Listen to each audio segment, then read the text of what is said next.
Chanel, ça évoque quoi pour vous? Ça évoque... C'est un parfum, moi, qui est très rassurant. Pour moi, c'est une odeur très rassurante, puisque ça me rappelle mon enfance. C'est l'idée de la féminité, le numéro 5. L'élégance à la française. Des pubs de mon enfance, il évoque des personnes qui le portaient, qui me sont chères. C'est une institution, c'est le parfum le plus élégant qui soit. On sait que c'est quelque chose qui traverse la génération et que voilà, c'est ma grand-mère qui portait le numéro 5 et que je le porte maintenant et c'est ça qui est cool et moderne. Ça évoque d'abord Coco Chanel bien sûr et son avant-gardisme, son génie. Je trouve que voilà, tout ce qu'elle a inventé existe toujours. En l'état, il a été réinventé, mais il y a tellement encore de son état d'esprit, de sa modernité. Voilà. Vous avez une histoire d'amour incroyable avec Chanel. C'est quoi votre meilleur souvenir ou un de vos plus beaux souvenirs?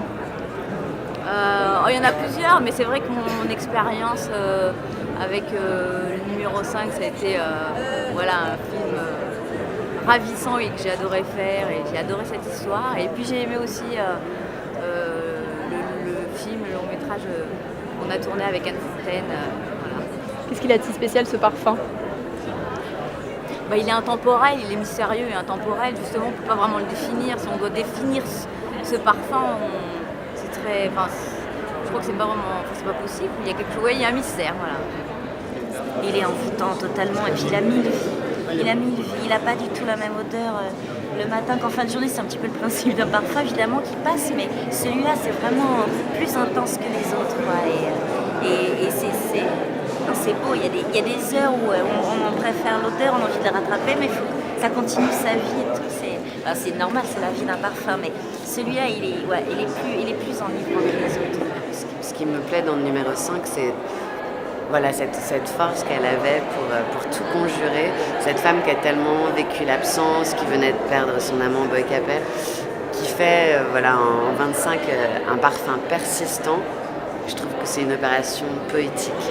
C'est-à-dire quand on a tellement perdu, de créer voilà, un parfum qui persiste, qui reste sur la peau, qui laisse une empreinte, même quand la personne a quitté la pièce, je trouve ça magique. Si tu devais le transformer, le flacon, l'interpréter à ta manière, il serait comment? Il est déjà magnifique, hein. Surtout là sur le carton, c'est la première fois que je le vois comme ça, je trouve ça sublime. Ils ont juste fait des choses très graphiques avec les contours et il n'y a plus du tout la couleur du jus ni l'étiquette. Et je trouve que la forme est magnifique, vraiment. J'aime beaucoup l'invitation et le poster de cette exposition qui est complètement épuré et dénudé de tout logo, contexte, qui laisse vraiment tout à l'imagination, au souffle et à l'abstraction. Si vous deviez le transformer, vous le transformeriez en quoi? Quelque chose à boire.